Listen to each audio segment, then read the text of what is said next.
Olá, bem-vindos a esse vídeo explicativo sobre arquitetura de computadores. Aqui abordaremos o que é arquitetura de computadores, assim como o que é um computador, quais seus tipos e suas camadas de abstração. Então sente-se confortavelmente e mantenha suas mãos dentro do veículo o tempo todo. Vamos lá. O que é arquitetura de computadores? Em poucas palavras, a arquitetura de computadores é o projeto conceitual da estrutura de um computador. Ela é o estudo dos requisitos necessários para que um computador funcione, assim como das melhores formas de organizar sua estrutura para adquirir melhor desempenho possível. Os principais objetivos da pesquisa sobre a arquitetura de computadores são: desejo por melhor desempenho, desejo por sistemas menores e mais leves, desejo por maior capacidade de memória e armazenamento, e o desejo por menor consumo de energia, que levaria à redução no tamanho das baterias. Contudo, mesmo que isso soe promissor, ainda existem alguns problemas que impedem o avanço eficaz da arquitetura de computadores, dos quais boa parte se deve a custos de construção, capacidade de integração dos circuitos, distância dos componentes de um circuito, superaquecimento e custo de refrigeração. Ainda assim, algumas soluções já foram propostas, como a utilização de vários processadores em um único computador, ou uma rede de computadores interligada. Mas bem, afinal, o que é um computador? Essa pergunta pode soar estranha, já que você provavelmente está vendo esse vídeo em mas pense comigo. Você realmente sabe como funciona seu computador? E quais partes o compõem? Vamos dar uma olhada neles agora. Um computador é uma máquina capaz de processar dados a partir de informações inseridas. Eles podem ter variadas funções, desde uma simples realização de cálculos até a projeção de uma realidade virtual. Contudo, a maior parte dos computadores de mercado de hoje são constituídos das seguintes partes: placa-mãe. A placa-mãe é a peça principal de um computador, é ela que conecta todas as outras partes e permite que elas se comuniquem umas com as outras. Em seguida vem o processador, que realiza a maior parte dos cálculos realizados pelo computador e executa os comandos programados pelo sistema operacional. Depois disso temos o disco rígido, que é onde será armazenada a memória do computador, na chamada memória não volátil, o que faz com que seus dados não sejam perdidos mesmo que você desligue seu computador. A próxima peça é a chamada de RAM, e é onde ficam armazenados os programas básicos operacionais, sendo muito mais rápida de acessar do que o disco rígido. Por último temos a placa de vídeo, que é a responsável por sintetizar as imagens que serão exibidas no monitor do computador. Ela é vendida separadamente, mas computadores mais simples já as têm incorporadas na placa-mãe. Também é comum que jogadores comprem 2 ou até 3 placas de vídeo para melhor resolução. Assim podem ver o texto "derrota" em alta definição.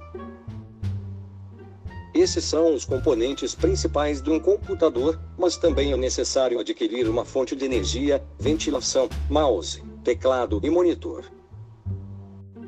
Em seguida temos os tipos de computadores, que são divididos em 3 categorias. Desktop. Os computadores de mesa ou desktops são aqueles mais comuns nas casas e nos escritórios. Esse tipo de computador não facilita a portabilidade porque dependem da energia elétrica e são compostos por muitas partes.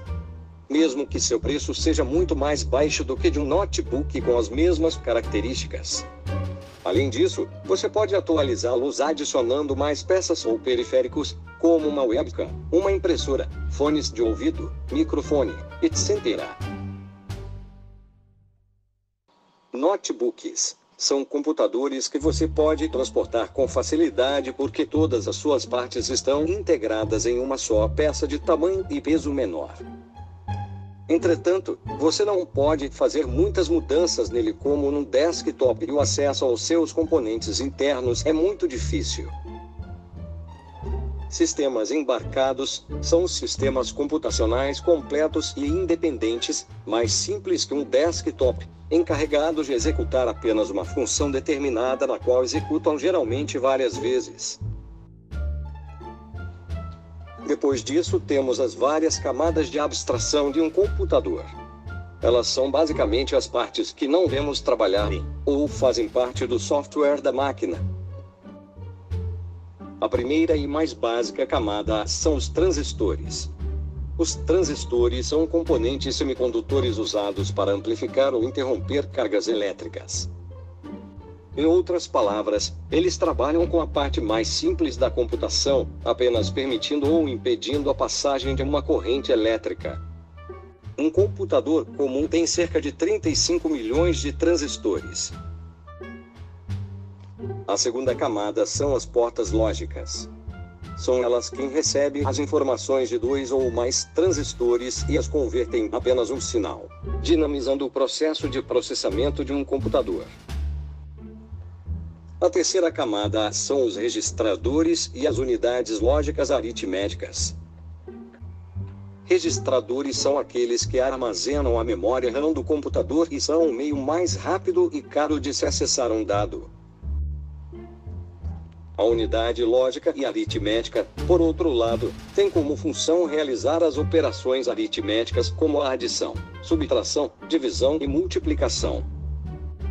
E também as operações lógicas relacionais como deslocamento, transferência, comparação ou classificação. A última camada é o sistema operacional, que é um programa cuja função é servir de meio entre os recursos codificados do computador e a interface humana. Os modelos de sistemas operacionais podem variar, mesmo que não haja um consenso para decidir qual é o melhor. É parecido comigo, que sou uma máquina, programada para traduzir esses dados para você, internauta. Ao menos até o Google nos dar a ordem e começarmos a nossa rebelião.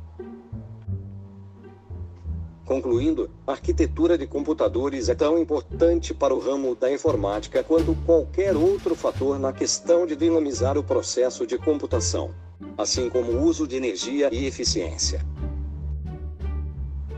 Bem, era isso que eu tinha para falar sobre a arquitetura de computadores. Espero que esse conteúdo tenha sido útil para você. Nos vemos na próxima.